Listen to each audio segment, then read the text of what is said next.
Hola a todos, un saludo muy especial a todos nuestros oyentes del programa de Radio Generación Empresa de la Facultad de Ciencias Empresariales, transmitido por el dial 14:30 AM los días lunes y viernes a las 4 de la tarde por www.uniminutoradio.com.co y transmitido en video por nuestras redes sociales y YouTube, sede principal.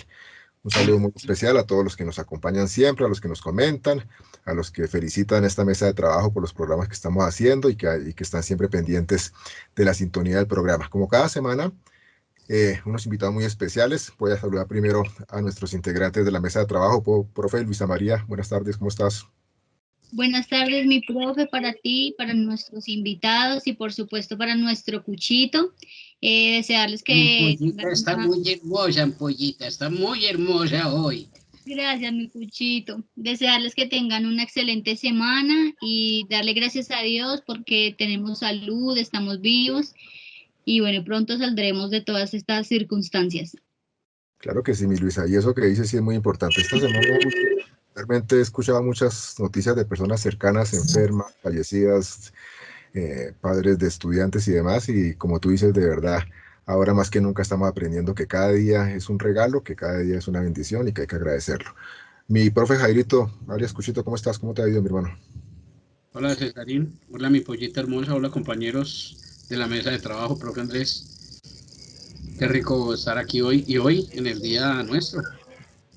Sí, claro que sí. Ya ahorita hacemos mención también al día nuestro, muy bien.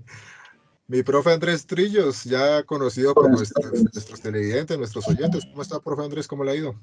Hola César, muy bien. Acá con mucha expectativa en nuestro programa el día de hoy y un saludo muy especial a todos nuestros oyentes.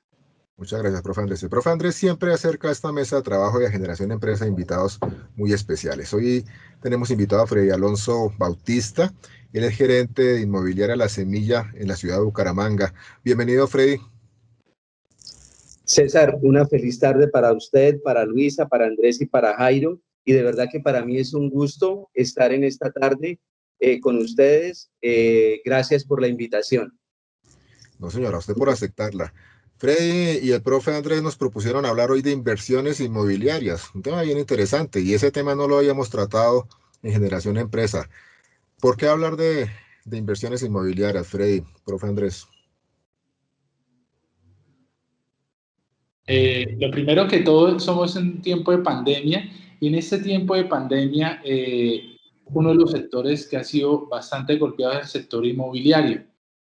Pero a su vez, como ha sido golpeado el sector inmobiliario, es una oportunidad para hacer inversión y para generar riqueza vía inversión inmobiliaria, toda vez que el gobierno, con el fin de mover la economía, ha creado unos subsidios especiales para toda clase de viviendas, tanto de estrato 1 hasta estrato 2, 3, 4 y hasta 5, con unos subsidios que van desde el primer año hasta el séptimo año subsidiando la cuota cuando uno adquiere un inmueble, ¿sí? Y en cualquier parte del territorio colombiano. Qué interesante ese proyecto que maneja el gobierno del presidente Duque, intentando, digamos, dar un apoyo muy importante en el pago de esa cuota inicial, ¿cierto? Hoy en día, y Baitica Frey seguramente nos lo comentará, hay proyectos de vivienda en donde se puede diferir un crédito hipotecario hoy en día hasta 30 años, parece que fue toda una vida, pero cuando el gobierno le dice que le va a ayudar con 7 años en el pago, en un porcentaje del pago de la cuota, es un alivio evidentemente importante para todos, ¿no? Freddy, usted que es gerente de su inmobiliaria, ¿cómo ha sentido el movimiento en tiempos de pandemia y demás? Sí. Yo quería comenzar diciéndoles que básicamente hay dos tipos de inversiones inmobiliarias. Una que se ha catalogado como de rentas, que tiene que ver con toda esta situación de los arriendos, ya sea para vivienda o para comercio.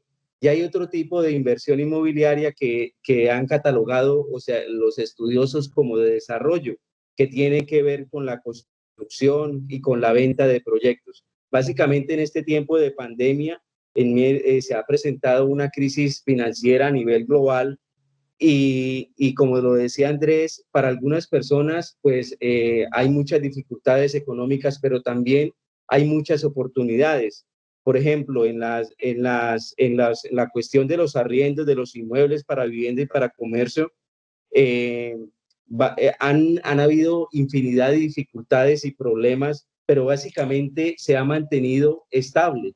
Si bien es cierto, los arrendadores han tenido que hacer un gran esfuerzo para poder conciliar y muchas veces rebajarle los arriendos a las personas que viven en sus inmuebles, pues el sector se ha mantenido más o menos estable. Ya en lo que tiene que ver con la compra y venta de inmuebles, realmente sí las rentabilidades han estado básicamente negativas, y creemos que para finales de año y para el año entrante, pues va a haber una caída importante en el precio del mercado de los inmuebles, pero eso también genera una oportunidad para los compradores.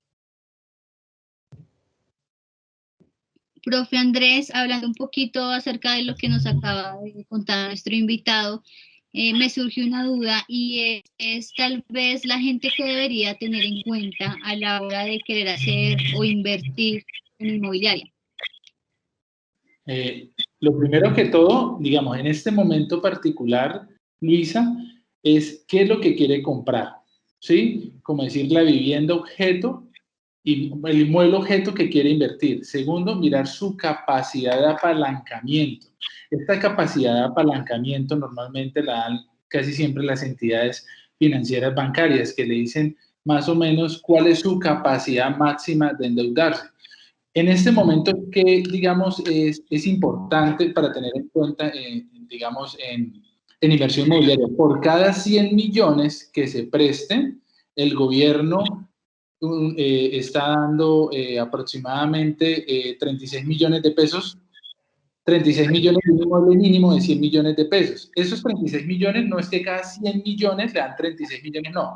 Si usted va a comprar un inmueble de 100 millones, le dan 36, el gobierno le subsidia durante 7 años cuotas de 439.000 pesos, que eso corresponde a un total de 36.876.000 pesos.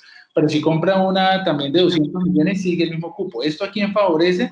A aquellas personas que quieren adquirir inmuebles de menor costo. Entre menor costo, la cuota es mucho más baja. Te voy a poner este ejemplo. Luisa, si tú vas a comprar un inmueble en Bogotá y tu presupuesto está, no, voy a comprarme un apartamento que vale 100 millones de pesos, ¿sí? 100 millones de pesos, existen dos clases de modalidades. Existen el crédito hipotecario a tasa fija y el crédito hipotecario amarrado a la VR, también a una tasa. ¿Cuál difiere de los dos? La tasa fija es constante durante toda la vida del proyecto. La VR es más variable y se está ajustando, digamos, con el comportamiento de la economía. Ahí va el gusto y el apetito, digamos, perfil de riesgo del que vaya a comprar el inmueble, Luisa.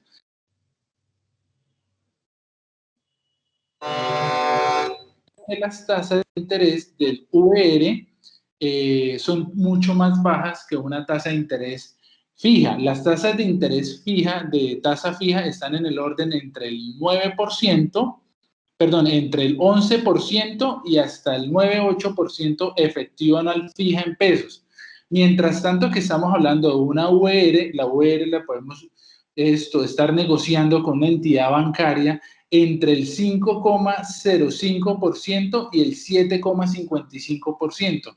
Es decir, si nos vamos a un inmueble de 100 millones de pesos, a una VR estaríamos pagando cuotas aproximadamente de 650, 700.000 pesos mensuales. Y si aplicamos el subsidio del gobierno, que son 438.000 pesos, estaríamos pagando cuotas durante los primeros 7 años del inmueble aproximadamente de 365.000 pesos, digamos, más seguro ponle 380, 390.000 pesos por un inmueble de 100 millones de pesos. Es un inmueble que perfectamente uno lo puede estar arrendando en 700, 800.000 pesos y estaría durante los primeros 7 años pagando una cuota de 360.000 pesos, que le quedaría un poco más de recursos. Y es un inmueble que se pagaría totalmente solo gracias al apoyo y el subsidio que está dando el gobierno, Luisa.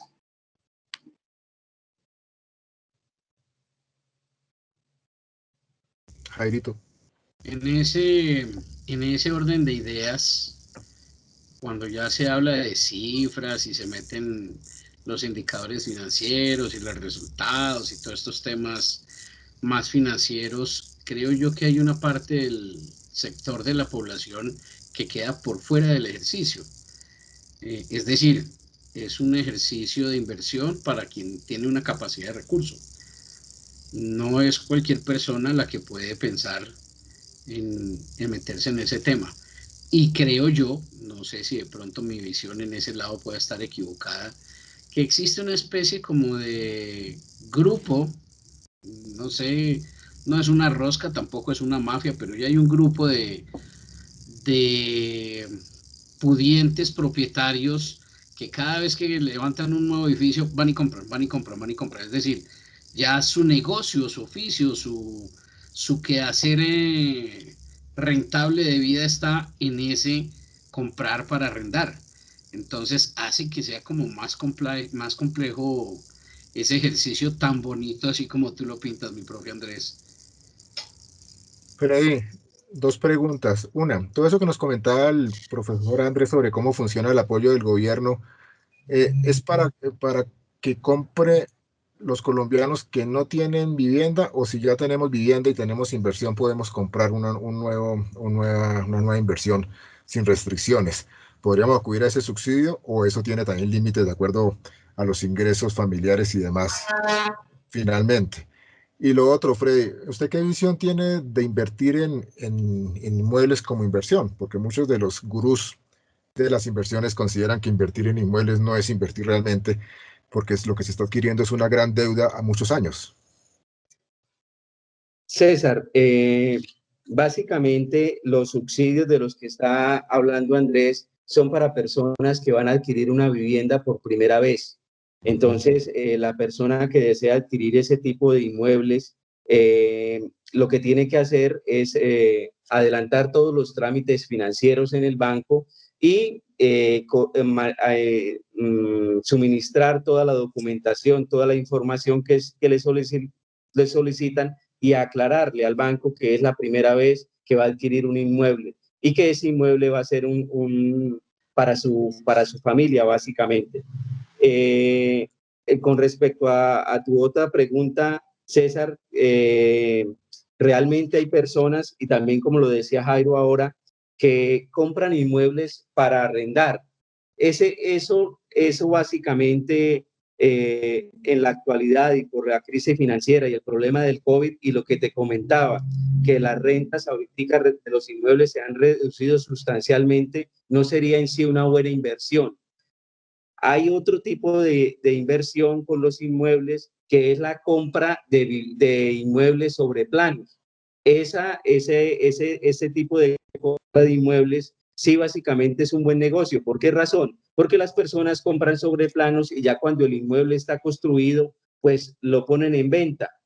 Eso genera una buena rentabilidad para la persona que ha invertido y ha comprado sobre planos. Y eso sí, se puede estar generando una buena utilidad para la persona que invierte en ese tipo de negocios.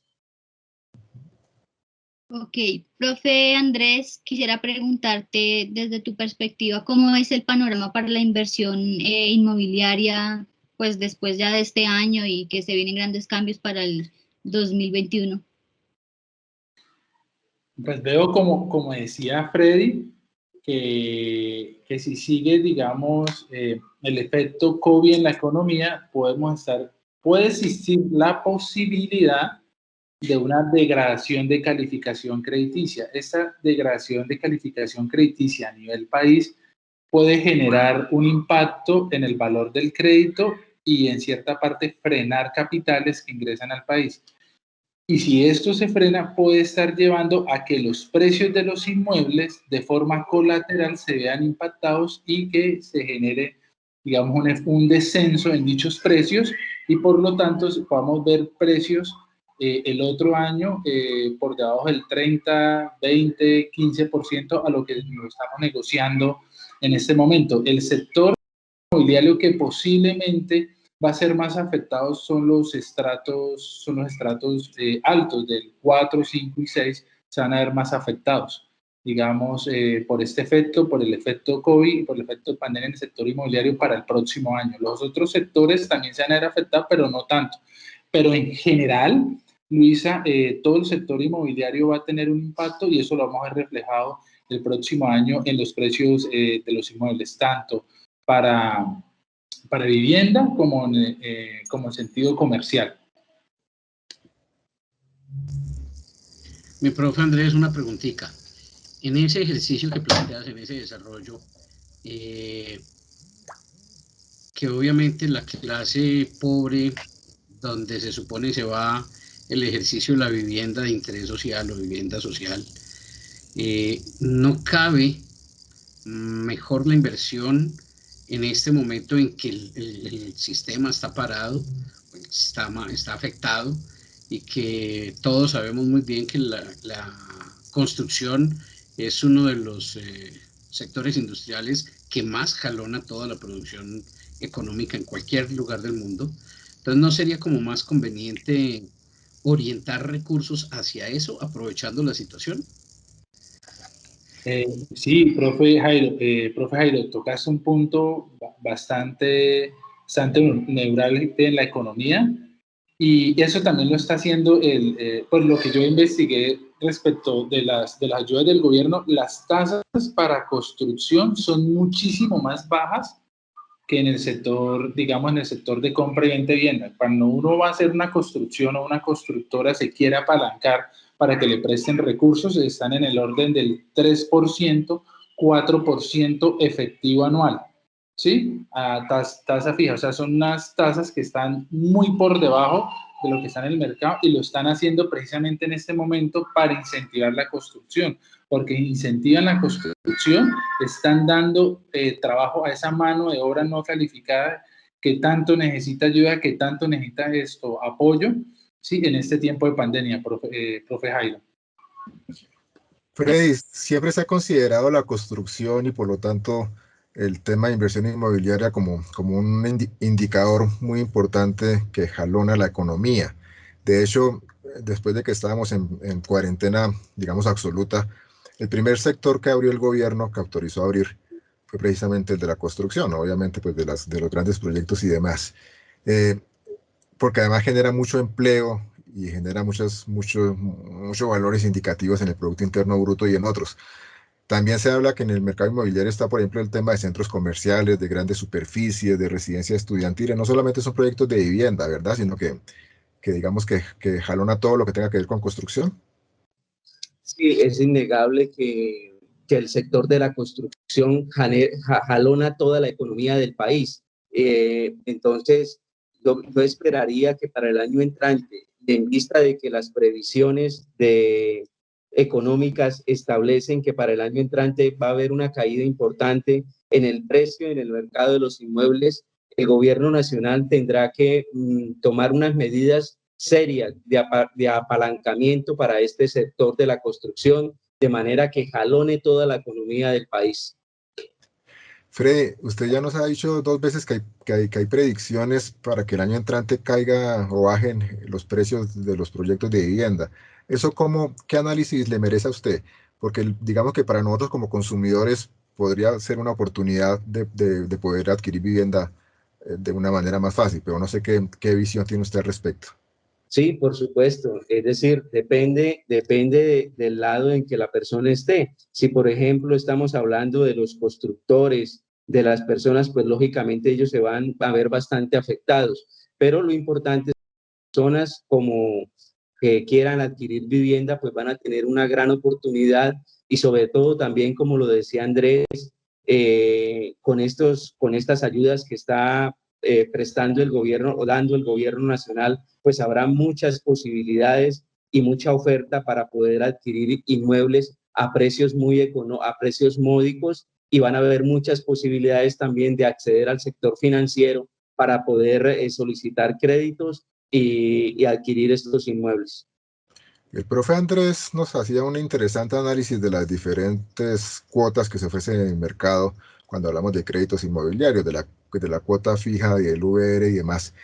Pero le quería preguntar al Cuchito, cuando usted escuchaba hablar al profe Andrés Trillos del VR, ¿no se acordó como del UPAG, Aquí me estaba como temblando cuando él hablaba de eso como tan contento y me acordé del UPAC. Está sin audio, Jairito. Me acordé de un señor muy famoso en su momento, que fue el señor Leuslin Curry. Él hizo parte del grupo de los 50 que con Marshall asesoró al presidente Roosevelt para crear el New Deal y sacar a Norteamérica después de ese problema de noviembre, de octubre del 29. Recuerdo que ya era joven en ese entonces. Y después él llegó aquí a Colombia cuando fue lo del 9 de abril. Estaba aquí en Colombia estableciendo un proyecto porque Colombia le había pedido al Banco de la República al Banco Mundial un primer crédito para inversión social. Y este señor escribió un proyecto muy bonito sobre Colombia que son los 50 años después se empezó a desarrollar. Y él, cuando el señor Pastrana Borrero en el año 70 fue presidente, fue el asesor de presidencia, y él fue el que creó las corporaciones de ahorro y vivienda, mijito, con ese famoso UPAC. Y cuando el señor López llegó a la presidencia, quiso desmontar eso que había hecho Pastrana, pero ya habían 16 corporaciones de ahorro y vivienda, ya habían más de 4 millones de usuarios aportando capital y ya había un montón de plata recogida en ahorros, entonces no se pudo. Hoy ya no queda ninguna. Y obviamente Andrés Pastranita, Delfincito, trató de salvar lo que hizo su papá, pero pues no, ya no era posible. Yo sí creo que el modelo que desarrolló en ese momento de vivienda desde el ahorro era parte de hacer lo que se hizo en el New Deal en Norteamérica, pero no supimos entender el ejercicio y no supimos mantener adaptada la cifra, y hasta que el UPAC se volvió fue un fracaso. Claro, para explicarle un poquito a nuestros oyentes, que además muchos son muy jóvenes, modelos por allá posterior al 1990 y que por lo tanto no tienen mucha idea de qué estamos hablando. Recordemos que esa unidad de poder adquisitivo constante tenía una buena intención, como dice Jairito el Cuchito, pero en la práctica se volvió una razón para la quiebra y la pérdida de vivienda de miles de colombianos, y también en cadena para la quiebra de varios bancos, porque los bancos no son inmobiliarios, los bancos son bancos. Entonces la unidad de poder adquisitivo constante era eso, iba creciendo constantemente. Entonces usted sacaba un crédito con una cuota, digamos, de 100.000 pesos de la época que usted podía pagar, pero podía hacer que al año o a los 2 años su cuota estuviera en 300.000 pesos que ya usted no podía pagar. Entonces la gente comenzó a entrar en mora con el sector financiero. Los bancos comenzaron sin alma a iniciar los procesos ejecutivos para quitarle, pues para recuperar su cartera morosa y finalmente quitarle los bienes inmuebles a las personas. Pero los bancos no son inmobiliarios, entonces los bancos tuvieron una gran pérdida también de flujo de caja, y en esa época se dio en los 90 la famosa quiebra, por ejemplo, de bancos como Conal, como el Banco Industrial Colombiano, como el Banco Tequendama, y aparece la famosa figura que todavía no nos hemos quitado de encima, que en esa época era el 2 por 1000, que era por un año. Y hace poco creo que celebramos, profe Andrés, no recuerdo, son los 25 años o los 20 años de la hora 4 por 1000. ¿Qué visión tiene, profe Andrés, de esa historia que comentamos? Que lamentablemente, como lo decía el profe Jairo, las corporaciones de ahorro y vivienda fueron creadas para un objetivo específico, pero como estaban amarrados a indicadores, esos indicadores en cierta parte se salieron de control, que vivimos una depresión económica y unas tasas de inflación casi por el orden del 50, del 35%, una cosa absurda. Eso fue en la época de Pastrana. Fuera de eso, veníamos primero con un problema económico bastante serio con Samper, y después tomó Pastrana y vivimos una depresión económica terrible donde, digamos, no había control en el desempleo, no había control en muchas variables macroeconómicas y había en economías que afectaron de forma significativa digamos, en su momento todas las entidades, y por lo tanto los ciudadanos de pie, como somos todos, nos vimos fuertemente afectados por todas estas medidas y digamos, todas estas medidas económicas que estaban pasando, y una de esas fue que el UPAC se salió de control y al salirse del control, entonces usted terminaba pagando 3, 4, 5, 6 veces su vivienda, ¿sí? Entonces usted ya había pagado su vivienda, entonces ¿qué pasaba? Pues, como el UPAC estaba amarrado a un indicador económico y ese indicador estaba por las nubes, entonces usted terminaba repagando su casa y como no tenía, ya la había pagado 2 veces y no tenía una tercera vez, le quitaban su casa y eso se salió totalmente de control. Por eso una de las razones fue eliminado el UPAC. Ahora el VR, es una unidad de valor real, ¿sí? Y que a diferencia del UPAC, esta VR digamos, se calcula bajo el poder adquisitivo de la variación de los índices del precio al consumidor, ¿sí? Se saca, digamos, de forma mes calendario y aquí hay algo particular, por lo menos en los últimos, estamos hablando de unos 15 años, no había una afectación, digamos, significativa de la VR, sí ha tenido una variación, pero esa variación no ha sido tan significativa como digamos, como se vivió en su momento el UPAP. Yo sé que se tiene miedo a la hora de ingresar a un crédito en VR, con justa razón, mirando la historia atrás de lo vivido con el UPAP, pero digamos es un riesgo, como lo comentamos ahorita con Luisa.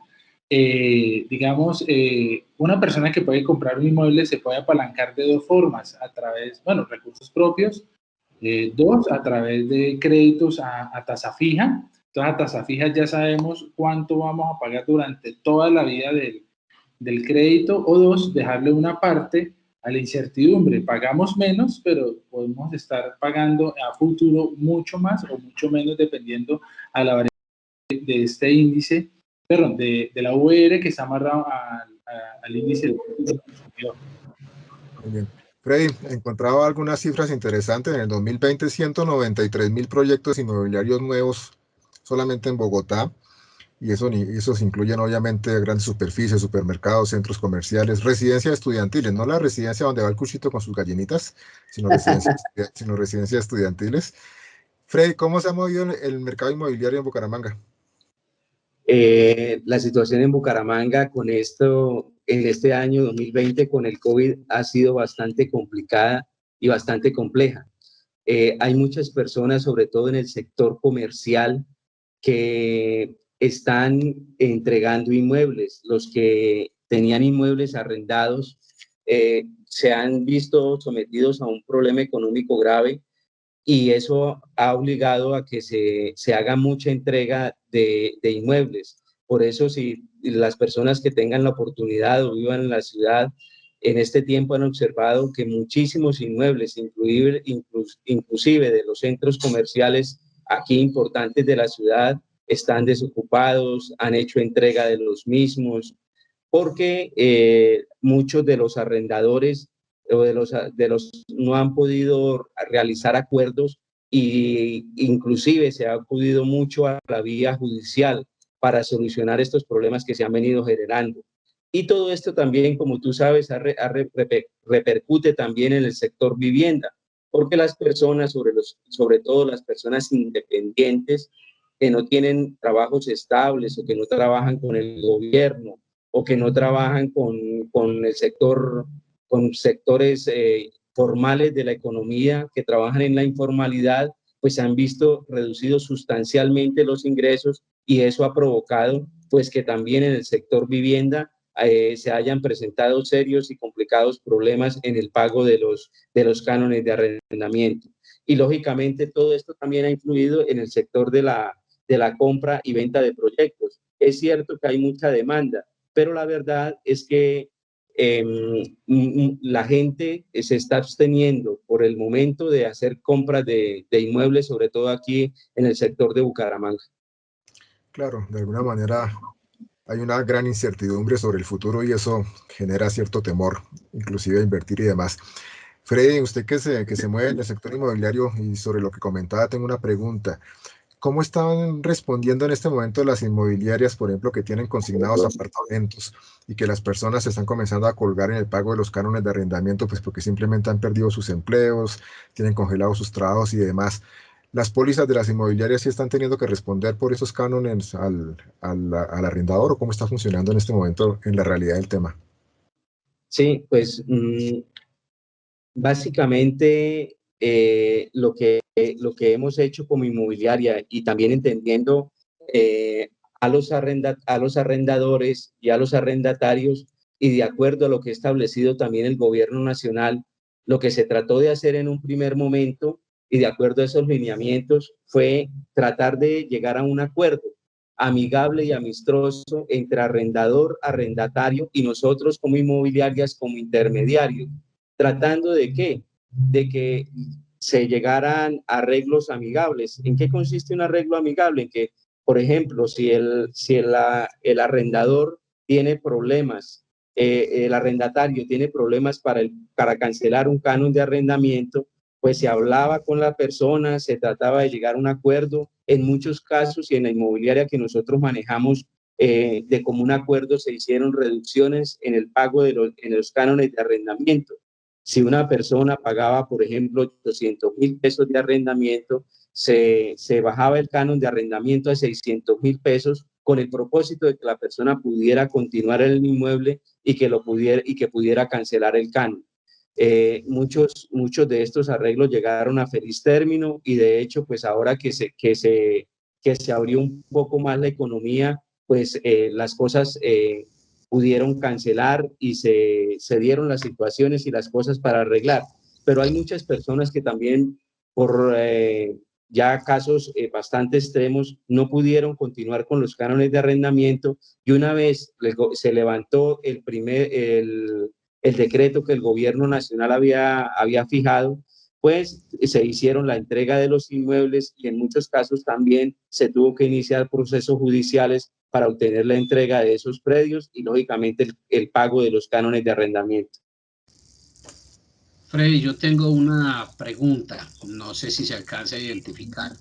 Creo que algo que deja la pandemia, o entre algunas de las tantas cosas que va a dejar, porque a nivel de empresarialidad, por ejemplo, estoy convencido que va a generar muchos cambios operacionales.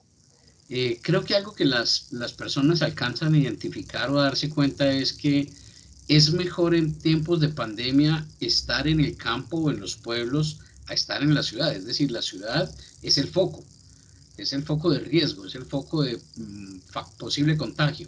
Mientras que si tú estás en un sitio más pequeño o un poco distante de esos grandes centros, de esas grandes urbes, pues como que el riesgo es menor. ¿Eso se alcanza a visibilizar en el tema del movimiento inmobiliario? Jairo, sí. De hecho,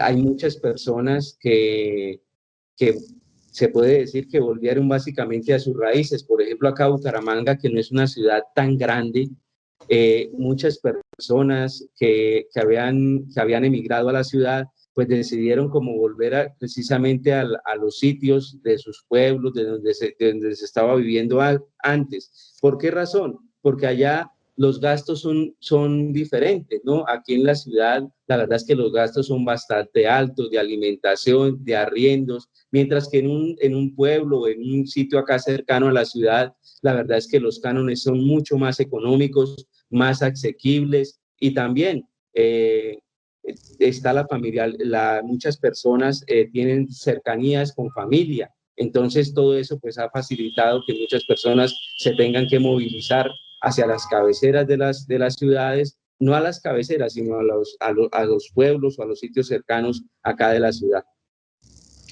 Profe Andrés, ligado a lo que nos está comentando tan interesante Freddy, ¿usted en su proyecto de vida personal y familiar y profesional pensaría en algún momento en volver a la región más pequeña, en salir de Bogotá? Profe César, aunque usted va a sonar un poco chistoso esto, pero yo ya salí de Bogotá, me fui a vivir a Mosquera, que es un pueblito que queda cerca de Bogotá. Y a futuro, profe César, sí he querido como volver a mis raíces, por lo menos he pensado de pronto Bucaramanga o Ibagué, que es una ciudad un poco más pequeña que Bogotá. Pero sí, profe César, lo he pensado. Qué chévere. Yo también, Jairito, y ustedes saben que yo vengo de Vitama y la verdad no descartaría en algún momento de mi vida eh, volver a Vitama. Es que hay algo que no es negociable y es la tranquilidad, ¿no? Bogotá es una ciudad que le da a uno todo, a la cual uno le debe todo. pero el ritmo del que se vive acá es realmente fuerte y agotador. Jairito, tú que te mueves tanto en las regiones, que visitas tanto con los muchachos, tantas ciudades, tantas regiones, el campo realmente colombiano, ¿tú qué perspectiva tienes de eso? Yo soy un convencido que ese debe ser como el camino a muchas cosas. La ciudad es atrayente y la ciudad es atrayente para el campesino más hoy en día cuando el campo no es rentable. Producir en el campo no es rentable y lo que hemos identificado y por eso el trabajo que hacemos en campo es que el campesino le dice a su hijo que se vaya para la ciudad. No importa la condición, si le toca de mensajero, de celador, de portero, de lo que sea, pero con tal de, o la hija de secretaria, de asistente, en el aseo, lo que le salga, con tal de que no se quede en el campo a trabajar en el campo porque el campo no es rentable. Pero sí creo yo que algo que dejó este ejercicio de la pandemia, o que deja este ejercicio de la pandemia, es eso, es mirar cómo el origen de, por lo menos de nuestra forma de alimentarnos, de nuestra producción, es muy importante y es necesaria. Claro, gracias a Dios tuve la oportunidad de pasar alguna parte de esa pandemia en campo con el proyecto en San Eduardo, un municipio libre de COVID, incluso hoy en día libre de COVID. Entonces las circunstancias y las condiciones son muy distintas. Había una cantidad de gente que no conocía yo, eh, porque todos estaban en Bogotá. Y ante esa situación de quedarse sin trabajo, de quedarse sin empleo, de que cambiaron las condiciones salariales, laborales, pues regresó a ese ejercicio. Entonces sí creo yo que buena parte de nuestra mirada debe ser en cómo encontramos herramientas para fortalecer la productividad del campo. Claro, y lo hemos hablado mucho con Jairito en otros espacios, en el sentido de que la deuda, una gran deuda de los gobiernos colombianos con el campesino, que ha sufrido históricamente en estos años de violencia, desplazamiento, y que no ha podido regresar a sus campos en donde era realmente feliz. Aún hoy en día, regresar significa muchas veces morir, entonces es un tema de una deuda pendiente. Freddy, con un temor que hay en la gente, con las expectativas de qué pasará el año entrante, que todos aspiramos que sea mejor, pero que realmente pues hay ciertos temores ante la falta de una vacuna o ante los rebrotes ya en Europa y sabemos que llegará una segunda ola del coronavirus a Colombia y demás. ¿Por qué seguir pensando en invertir? ¿Por qué invertir? Yo pienso que es importante que si bien es cierto, existen múltiples problemas y múltiples dificultades, la verdad es que el ser humano por naturaleza necesita de ingresos, necesita de subsistir. Entonces, es innegable que la economía es un factor fundamental en la vida del hombre. Entonces, sí es cierto que hay dificultades, hay problemas y que de todas maneras no sabemos el futuro, pero también es importante que pensar en las necesidades que tenemos y es importante invertir ya sea en el sector inmobiliario o en un negocio o en otro tipo de sectores de la economía, pero no nos podemos quedar estancados, César. Hay que continuar la vida y hay que movernos para conseguir lo que necesitamos y para subsistir. En este punto acabo de recordar y creo que es muy importante comentarlo, sobre todo para nuestros muchachos que son muy jóvenes y que están comenzando su vida laboral y demás, que también las cajas de compensación les ofrecen muy importantes subsidios de acuerdo al nivel de salarios que tengan, pero son muy importantes. Es decir, las cajas de compensación les regalan, ahí sí realmente para compra de vivienda de interés social, cifras que pueden ir hasta los 25 millones de pesos de la cuota inicial. Eso es un valor muy importante. Entonces, para invitar también a los muchachos a que conozcan los beneficios de sus cajas de compensación, que todas tienen excelentes servicios y que muchas veces realmente los desconocemos. Entonces, para que van pensando en tener en formar tal vez esa mentalidad de inversión, como dice Freddy, desde muy pequeños, que tal vez, como lo hablábamos con el profe Andrés en algún programa anterior, debería haber una cátedra por allá en primaria, ojalá en parvulitos, ojalá por allá en jardín, en donde ya nos comenzaran a enseñar a invertir, a ahorrar, a manejar bien el dinero, a no tener miedo a hacer inversiones y demás. ¿Verdad, profe Andrés? Sí, correcto, César. Yo creo que la educación financiera debe ser muy importante en todos los ámbitos socioeconómicos de nuestra ciudad y de nuestro país. Diría que la educación financiera se tiene que dictar desde la primaria, en el bachillerato y indiferentemente de la línea técnica que uno decida estudiar, ya sea derecho, ya sea ambiental, ya sea mecánica, artes. Creería que es muy importante tener esta educación financiera porque esa educación financiera nos ayuda también para saber qué decisiones acertadas y eficientes debemos hacer con los ingresos que nos llegan usufruto de nuestro trabajo o de nuestro negocio. Muy interesante. Profe Jairito. Yo creo que el tema es bien interesante. Hay algo que tú lo dijiste, bueno, no sé si desde párvulos le deben enseñar a uno ese tema de inversiones, pero sí creo que en la educación debe estar, en la educación y educación en el colegio debe estar ese ejercicio, porque hoy, por ejemplo, uno puede apalancarse teniendo ya una vivienda, colocándola en esa inversión, es decir, que le produzca, que permita desde la vivienda que tienes o la propiedad que tienes generar un crédito para la compra de otro y así generar un apalancamiento en ese proceso. Creo que ese es un ejercicio que, claro, debe tener un riesgo, una mirada, un análisis, pero creo que es una posibilidad de poder tener desarrollo económico. Claro que sí. Como siempre lo comentamos en este momento del programa, el tiempo en radio se nos pasa muy rápido, sobre todo cuando estamos entre amigos o cuando estamos tratando temas tan interesantes como el que nos propusieron nuestros invitados hoy.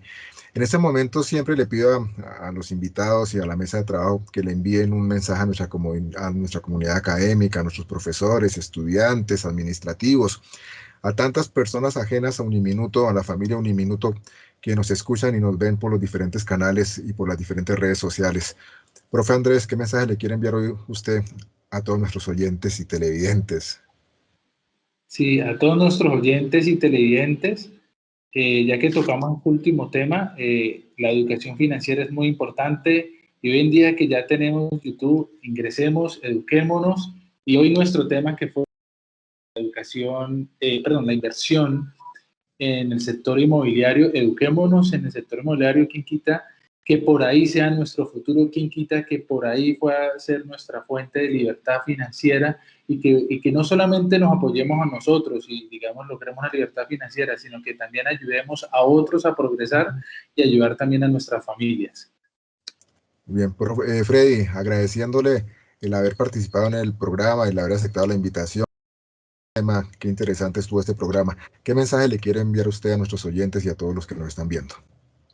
Bueno, el mensaje para la comunidad universitaria de Uniminuto y para todos los oyentes de la emisora, César, es decirles que sí es cierto que en este tiempo de pandemia hay una serie de dificultades serias, muchas de tipo económico también y de otros tipos, pero invitarlos a la esperanza y decirles que si bien es cierto, también se abren en una serie de oportunidades y invitarlos a todos los estudiantes y a la comunidad a estar atentos a todas las oportunidades que se están abriendo para hacer inversiones tanto en el sector inmobiliario como en otros sectores de la economía.